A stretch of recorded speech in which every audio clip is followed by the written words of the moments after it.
नमस्कार, राम राम। स्वागत है फूड एंड ट्रैवल टेल्स के नए ब्लॉग में। आज जिम की छुट्टी थी, प्लान के हिसाब से रेस्ट डे था, तो सोचा थोड़ी मूवमेंट के लिए आज कल्ट फिट का होम वर्कआउट सेशन अटेंड किया जाए। मैंने ये टोन्ड एब वाला सेशन अटेंड किया था, काफ़ी एंगेजिंग था। ट्रेनर्स काफ़ी अच्छे हैं, इनके इंस्ट्रक्टर्स। 30 to 40 मिनट्स के इनके सेशंस होते हैं और आप साथ साथ एक्सरसाइज करोगे तो आपको लगेगा बिल्कुल पसीने में तर, पूरा नेक्स्ट लेवल तक लेके जाते हैं।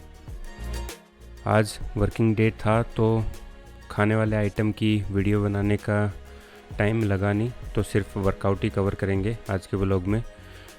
इसके बाद मैं जिम भी गया था। जिम में आज रेस्ट डे था तो मैंने कोई खास बॉडी पार्ट्स वाली एक्सरसाइज तो की नहीं, थोड़ा सा कार्डियो और 4 आर्म्स की एक्सरसाइज ही की थी। कार्डियो ये कि डेली के 5-10 हज़ार स्टेप्स हो जाएं तो वो सही रहता है। अगर आप पहली बार मेरी वीडियो देख रहे हैं तो चैनल सब्सक्राइब ज़रूर करना। मैं खाने पीने की, वर्कआउट की, घूमने फिरने की ये सारी वीडियोस शेयर करता रहता हूँ। ईज़ी टू फॉलो होते हैं कल्ट फिट के जो होम वर्कआउट सेशंस होते हैं। अगर आपको इनकी एक्सेस नहीं है तो आप इस वीडियो को फॉलो करके भी कर सकते हैं ट्राई।